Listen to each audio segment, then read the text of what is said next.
வணக்கம் மக்களே! இந்த வீடியோல சில பங்குகள் பற்றியான முக்கிய அப்டேட்ஸ் எல்லாம் நம்ம டிஸ்கஸ் பண்ண போறோம். எத பற்றியெல்லாம் பேச போறோம்ன்ற ஒரு கிளான்ஸ் நம்ம பார்ப்போம். மிடில் ஈஸ்ட் பஞ்சாயத்த பற்றி தான் ஃபர்ஸ்ட்டே டிஸ்கஸ் பண்ண போறோம். அடுத்தது பல நிறுவனங்கள் பார்த்தீங்கன்னா, ஐடி நிறுவனங்கள் நெறைய டீல்ஸ வின் பண்ணாங்க. ஆனா, இன்ஃபோசிஸ் கிட்ட இருந்து பெரிய செய்தி வரலையே அப்டின்ட்டு எதிர்பார்த்திருந்தோம். பட் இன்னைக்கு டேல அது பற்றியான ஒரு டேட்டாவும் நமக்கு கிடைச்சிருக்கு. டிஸ்கஸ் பண்ணலாம். அண்ட் ஜேபி அசோசியேட்டோட ஷேர் ஹோல்டரோட நிலைமைய பற்றி நம்ம டிஸ்கஸ் பண்ணலாம். ஸோ, இதெல்லாம் இந்த வீடியோல நம்ம பார்க்கக்கூடிய இன்ஃபர்மேஷன்ஸா இருக்க போகுது. ஒன்னொன்னா நம்ம பார்ப்போம். ஸோ அதுக்கு முன்னாடி இன்னைக்கு நம்ம மார்க்கெட்டோட பர்ஃபார்மன்ஸ் எப்படின்னு பார்க்கலாம். ஸோ நிஃப்டி ஓரளவு பார்த்தீங்கன்னா ரெக்கவர் ஆகி இன்னைக்கு டேவை கம்ப்ளீட் பண்ணியிருக்கு. ஒரு 150 பாயிண்ட்ஸ் வரைக்கான சரிவு தான் ஏற்பட்டிருக்கு. பேங்க் நிஃப்டிலையும் அது ஏற்பட்டிருக்கு. ஸோ நிஃப்டி 50 ஓரளவு தலை தப்பிக்கிறதுக்கான ரீசன் என்னன்னா, ஐடி பங்குகள் ஓரளவு ரெக்கவரை போஸ்ட் பண்ணியிருக்கு இன்னைக்கு டேல. 5% மேலான இறக்கத்தை கொடுத்துட்டு இருந்த ஐடி இண்டெக்ஸ் பார்த்தீங்கன்னா, எண்ட் ஆஃப் த டேல வெறும் 3.5% வரைக்கான சரிவை கொடுத்து தான் க்ளோஸ் ஆயிருக்கு. இன்னைக்கு டே லோல இருந்து அருமையான ஒரு ரெக்கவரை பார்த்தீங்கன்னா, ஐடி இண்டெக்ஸ் டெலிவர் பண்ணியிருக்கு. இதனால நிஃப்டி 50யும் பார்க்கும்போது ஓரளவு தப்பிச்சிருக்கு. டிசிஎஸும் இன்னைக்கு டேல ஒரு 3% வரைக்கான சரிவு தான் கொடுத்தது. விப்ரோ எல்லாம் பார்க்கும்போது வெறும் 1% தான் இறங்கியிருக்கு. அண்ட் இன்ஃபோசிஸும் லைட்டாக ஒரு ரெக்கவரை போஸ்ட் பண்ணியிருக்கு. ஸோ ஓவராலாக இன்னைக்கு ஐடி இண்டெக்ஸில் ஒரு ரெக்கவர் ஏற்பட்டிருக்கு. நிஃப்டி 50யும் தப்பிச்சிருக்கு. சரி, அடுத்தது நம்ம இப்போ இந்த மிடில் ஈஸ்ட் பஞ்சாயத்துக்குள்ளே போவோம். ஜூன் 19 கையெழுத்து ஆயிரும் அப்படின்ட்டு வந்து சொன்னாங்க. ஆனால் இப்போ அது போஸ்ட்பான் பண்ணப்பட்டிருக்கு. பார்த்தீங்களா, போன வீக்கெண்ட் வந்து எல்லாம் முடிஞ்சிருச்சுன்னு நானுங்க. இந்த வீக்கெண்ட் பார்த்தீங்கன்னா, திரும்பவும் இதெல்லாம் இன்னும் முடியல அப்படின்ட்டு நமக்கு கதைய வந்து சொல்லிட்டு இருக்காங்க. ஸோ இதுதான் நடந்துட்டு இருக்கு. இப்போ என்ன ரீசன் ஏன் வந்து இந்த கையெழுத்து ஆகலன்னு பார்த்தா, இஸ்ரேல்காரன் நாங்க சும்மா விட மாட்டோம் அப்படின்ட்டு ஒரு தாக்குதல நடத்திட்டாங்க. 18 பேர்கிட்ட பார்த்தீங்கன்னா, இறந்திருக்கிறதா ஒரு தகவல் வந்து கிடைச்சிருக்கு. ஸோ லெபனான் மேல அதிரடியான ஒரு தாக்குதல நடத்தியிருக்காங்க. ஆனா இப்ப திரும்ப பார்த்தீங்கன்னா, அது சீஸ் ஃபயர் ஆயிருச்சு. இன்னும் எந்த பிரச்சனையும் நடக்காது அப்படின்ட்டு ஒரு செய்தியும் குடுக்குறாங்க. ஸோ பேக் டு பேக் பார்த்தீங்கன்னா, ஏதாச்சும் ஒண்ணு குடுக்குறானுங்க. முடிஞ்சிருச்சுங்கிறாங்க, முடியலங்கிறானுங்க, போட்டு நம்மள பாடா படுத்துறாங்க. ஸோ இதனால மார்க்கெட்டே என்ன பண்றதுன்னு தெரியாம ஒரு புரியாத சூழ்நிலையில தான் இருந்துட்டு வந்துட்டுருக்கு. ஸோ இங்க பார்க்கும்போது தெரியும். ஸோ சீஸ் ஃபயர் பார்த்தீங்கன்னா, இப்போ இதாகி போச்சு அப்படிங்கிறாங்க. பட் இதெல்லாம் நடக்குமா என்னன்ட்டு ரொம்ப கேள்விக்குறியான ஒரு விஷயம். ஸோ கண்டுபிடிச்சுட்டான், இவனால பெருசா அடிக்க முடியாதுன்ட்டு. ஸோ அதனால லெபனான போட்டு அடி தர்ம அடிச்சிட்டு இருக்கான் இஸ்ரேல். ஸோ இப்போ இஸ்ரேல் நாட்டு ஒரு தலைவர், ஸோ அதுவும் குறிப்பா இந்த பாதுகாப்புத்துறை அமைச்சரா இருக்கக்கூடிய ஒருத்தர் என்ன சொல்லியிருக்காருன்னா, all of Lebanon must burn அப்படின்னு சொல்லி போட்டிருக்காங்க. ஸோ இந்த கேம் ஆஃப் த்ரோன்ஸில் மேட் கிங்ன்ட்டு ஒருத்தன் வருவான். அவன் என்ன சொல்லுவான், ஸோ எல்லாத்தையும் எரிச்சிருங்க, எல்லாத்தையும் எரிச்சிருங்க அப்படின்ட்டு இருப்பான். ஸோ அதே மாதிரி தான் இப்போ இந்த ஆளும் வந்து பேசி வச்சிருக்காங்க. ஸோ அதனால் இந்த பிரச்சனை இப்போதைக்கு முடியுமான்னு தெரில. ஸோ இப்போ வந்து சீஸ் ஃபயர் எட்டப்பட்டிருக்குன்ட்டும் நமக்கு தகவல் வந்திருக்கு. ஸோ அவன் என்ன பர்ன் தெம் ஆல் அப்படிங்கிறான், இவன் மஸ்ட் பர்ன் லெபனான் அப்படிங்கிறான். ஸோ இது இப்போதைக்கு முடியிற மாதிரி எந்த ஒரு அறிகுறியும் அது தெரில. ஆனால் நமக்கு ஸோ ஏதாச்சும் ஒரு காரணத்தை கொடுத்து நம்மளை அப்படியே வந்து எதுவும் சிந்திக்க விடாத மாதிரி தான் ஒரு நிலைமையில நம்மளை வச்சுட்டு வந்துட்டு இருக்காங்க. ஸோ பொறுத்திருந்து பார்ப்போம். இந்த வீக்கெண்டில் என்னென்ன மாற்றங்கள் நடக்குதுங்கிறதையும் தொடர்ந்து நம்ம ட்ராக் பண்ணுவோம். ஸோ பெருசாக ஒன்றும் மார்க்கெட்டில் நடக்கலைனாலும் இங்கே என்ன நடக்குதுங்கிறத கண்டினியூஸாக வாட்ச் பண்ணிகிட்டே வந்து இருக்கணும். ஏன்னா இது ரிலேட்டடான ஒரு ஸ்டாக்கும் இருக்குது. நேற்று நைட்டே சொல்லியிருந்தேன் அப்டேட் பண்ணுறேன்ட்டு, பட் அப்டேட் பண்ண முடியல. ஸோ சீக்கிரம் அப்டேட் பண்ண ட்ரை பண்ணுறேன். ஸோ ஓகே, நம்ம அடுத்த அப்டேட்டுக்கு போகலாம். இன்ஃபோசிஸ் கிட்டேருந்து வந்த அப்டேட் தான். இன்ஃபோசிஸ்க்கு பார்த்தீங்கன்னா 3 டீலை வந்து வின் பண்ணியிருக்காங்க. ஸோ 3மே பார்த்தீங்கன்னா, அதாவது ஒவ்வொரு டீலுமே இந்த 3 டீல்ல ஒவ்வொரு டீலுமே $100 மில்லியன் மேலே இருக்கக்கூடிய டீல்ஸாக இருக்குது. ஸோ இது ரொம்ப பெரிய ஒரு விஷயமா பார்க்கப்படுது.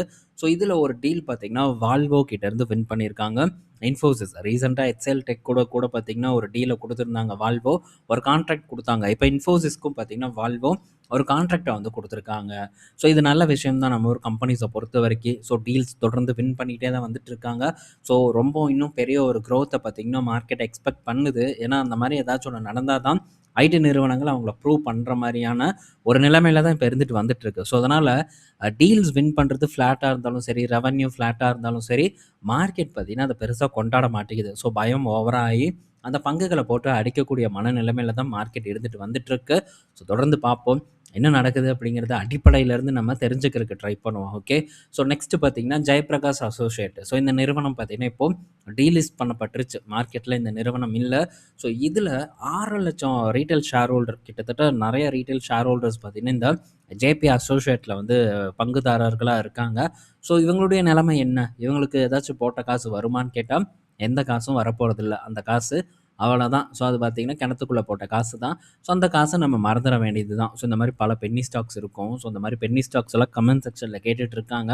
மார்க்கெட் என்ன சூழ்நிலையில் இருக்குது, நம்ம எப்படி வெல்த் கிரியேட் பண்ணணும் அப்படின்ட்டு பலரும் பார்த்தீங்கன்னா தெரியப்படுத்திகிட்டே தான் இருக்காங்க. இருந்தாலும் அதிகப்படியான லாபம் நம்மள இந்த மாதிரியான பென்னி ஸ்டாக்ஸ் பக்கம் தூண்டுது. ஸோ இந்த மாதிரி நம்ம மல்டி பேக்கரை சூஸ் பண்ணுறதுக்கான வழி என்னன்னா, இந்த மாதிரி பென்னி ஸ்டாக்ஸ் எல்லாம் வந்து நம்ம சூஸ் பண்ண முடியாது. ஒரு டைமில் பென்னி ஸ்டாக்ஸ் வந்து ஏற்றத்தை கொடுத்துருக்கு, மாற்றுக்கிறது இல்லை. பட் அதெல்லாம் ஆப்ரேட் பண்ணி ஏற்றப்பட்டது. ஸோ அதெல்லாம் நமக்கு தெரியாது. எதவன் ஏறுவான், எவன் ஏற மாட்டான் அப்படிங்கிறத கணிக்க முடியாது. ஆனால் ஸோ பிஸ்னஸை வச்சு ஸோ இந்த நிறுவனம் நல்ல ஒரு டீப்பான ஒரு கரெக்ஷனில் இருக்கும்.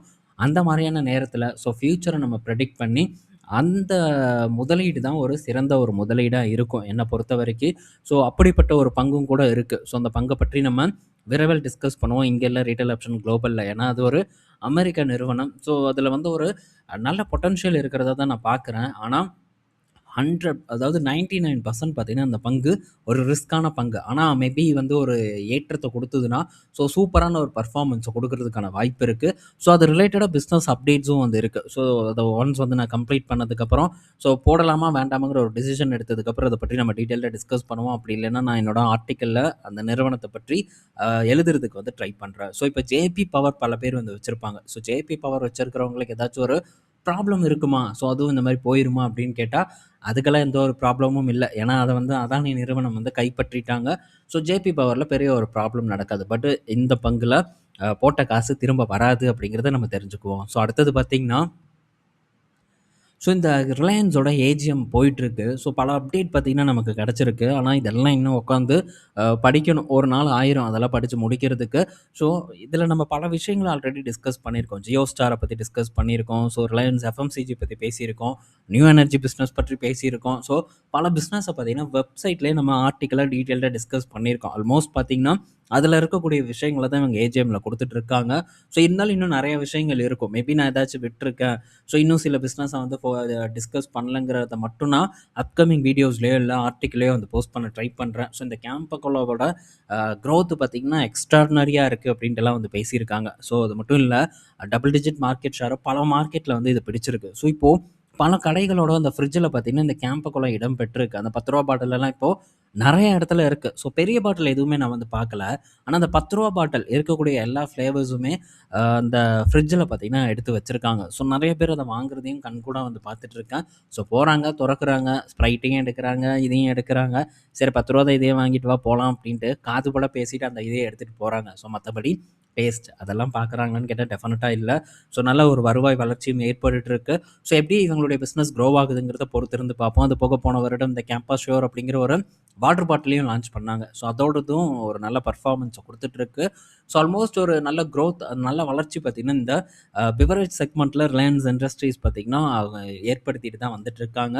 ஸோ ட்ராக் பண்ணுவோம். அத்தனை அப்டேட் இருக்குது. ஸோ அத்தனை வளர்ச்சிக்கான அறிகுறிகள் இருக்குது. கம்ப்ளீட்டாக பார்த்திங்கன்னா பிஸ்னஸை பேஸ் பண்ணி தான். ஸோ பிஸ்னஸ் அருமையான ஒரு இடத்துல இருக்குது. பங்கும் பார்த்திங்கன்னா நல்ல இடத்துல இருக்கிறதா நான் ஃபீல் பண்ணுறேன். ஸோ தொடர்ந்து இதை பற்றியெல்லாம் நம்ம விவாதிப்போம். அடுத்தது ஆர்விஎன்எல் கிட்ட இருந்த அப்டேட்டு. ஸோ ஆர்விஎன்எல்லோட ஆர்டர் புக் பார்க்கும்போது இங்கே பாருங்க எவ்வளோ இருக்குன்ட்டு. ஸோ 99,000 கோடி மதிப்பிலான ஒரு ஆர்டர் புக் பார்த்திங்கன்னா ஆர்விஎன்எல் கிட்ட இருக்கிறதா தகவல் வந்து கிடச்சிருக்கு. ஸோ ஒரு நல்ல ஒரு பர்ஃபார்மன்ஸை கொடுக்குறாங்க. பட் இருந்தாலும் இந்த ஆர்விஎன்எல் பார்த்திங்கன்னா ஸோ அந்தளவுக்கு ஷேர் ப்ரைஸில் பெரிய அளவுக்கு ஒரு மாற்றம் இல்லை. ஆல்ரெடி ஒரு ஓவர் வேல்யூட் பொசிஷனில் இருக்குது. ஸோ இந்த பங்கெல்லாம் ஒரு பீரியடில், அதாவது அந்த ஒரு ஏற்றம் இருந்தது பார்த்திங்களா, அந்த டைம்லலாம் தொடர்ந்து 30 கோடி ஆர்டர் வின் பண்ணிட்டாங்க இன்றைக்கி. அதனால் நாங்கள் 10% ஏற்றுறோம். ஸோ 40 கோடி ஆர்டர் வின் பண்ணிட்டாங்க, நாங்கள் இன்றைக்கி ஒரு 15% ஏற்றுறோன்ட்டு தொடர்ந்து பார்த்திங்கன்னா ஏற்றின வண்ணம் தான் இந்த பங்கு இருந்தது. ஆனால் இப்போது அதெல்லாம் எதுவும் இல்லை. நீ 1000 கோடி இப்போ ரீசெண்டாக கூட வின் பண்ணாங்க. ஸோ இங்கே போட்டிருக்கு பாருங்கள், 968 கோடி மதிப்பிலான கான்ட்ராக்டை வின் பண்ணியும் கூட ஆர்விஎன்எல் பார்த்திங்கன்னா ஸ்ட்ரகிள் ஆகிட்டு தான் இருக்குது. ஸோ பெரிய பர்ஃபார்மன்ஸ் எல்லாம் எதுவுமே வந்து ஏற்படலை. ஸோ அவ்வளோதான், அந்த ஒரு கவர்ச்சியெல்லாம் முடிஞ்சிருச்சு. ஸோ இப்போ பெருசாக கண்டுகொள்கிறதுக்கு ஆள் இல்லை. விற்கிறாங்க, வாங்கினவங்கெல்லாம் பார்த்திங்கன்னா விற்றுட்டு போகிறாங்க. ரயில்வே ஸ்டாக் ஒரு காலத்தில் ஆஹா ஓஹோன்னு கொடி கட்டி பறந்தது. ஆனால் இப்போது கண்டுக்க ஆள் இல்லாமல் கிடக்குது. ஆனால் இன்னும் இதிலெல்லாம் பெரிய டீப் கரெக்ஷன் ஏற்பட்டால் மட்டும்தான் இந்த இடத்துல நம்ம பெருசாக எக்ஸ்பெக்டேஷனே வந்து வைக்க முடியுமே தவிர இங்கெல்லாம் எந்த சான்ஸும் இல்லை என்னை பொறுத்த வரைக்கும். ஸோ ரிஸ்க் தான் மாற அதிகமாக இந்த செக்டாரில் இருக்குது. ஸோ இந்த செக்டாரை பொறுத்த வரைக்கும் விலகி இருப்போம். ஃப்யூச்சரில் ஏதாச்சும் ஒரு நல்ல வேல்யூவேஷனில் வந்ததுன்னா அப்போது இதை ஃபோக்கஸ் பண்ணுறத பற்றி நம்ம ரீகன்சிடர் பண்ணுவோம். ஓகே. ஸோ நெக்ஸ்ட்டு பார்த்திங்கன்னா சென்னை பெட்ரோலியத்துக்கு வந்து நவரத்னா ஸ்டேட்டஸ் வந்து கொடுத்துருக்காங்க. ஸோ இது இந்த நிறுவனத்தை பொறுத்த வரைக்கும் ஒரு பாசிட்டிவான ஒரு நியூஸ். ஐஓசிஎல்லோட சப்சிடரி தான். ஐஓசிஎல்ல காட்டிலும் பெட்டர் பெர்ஃபார்மன்ஸ் இந்த சென்னை பெட்ரோல் கார்ப்பரேஷன் டெலிவர் பண்ணியிருக்கு. அதில எந்த டவுட்டும் இல்ல. ஸோ இப்பவும் நல்ல பெர்ஃபார்மன்ஸ் தான் பண்ணிட்டு இருக்குன்னு நான் நினைக்கிறேன். பட் இது நான் பெரிய அளவுக்கு ஃபாலோ பண்ணாத ஒரு நிறுவனம். பட் இந்த செய்தி வந்தத எடுத்துட்டு வரலான்ட்டு வந்திருக்கேன். ஸோ இந்த வீடியோல நம்ம பல இன்ஃபர்மேஷன் பத்தி பார்த்திருப்போம். பயனுள்ளதா இருக்கும்னு நான் நினைக்கிறேன். நாளைக்கு நம்ம இன்னொரு வீடியோல மீட் பண்ணுவோம். பாய் மக்களே.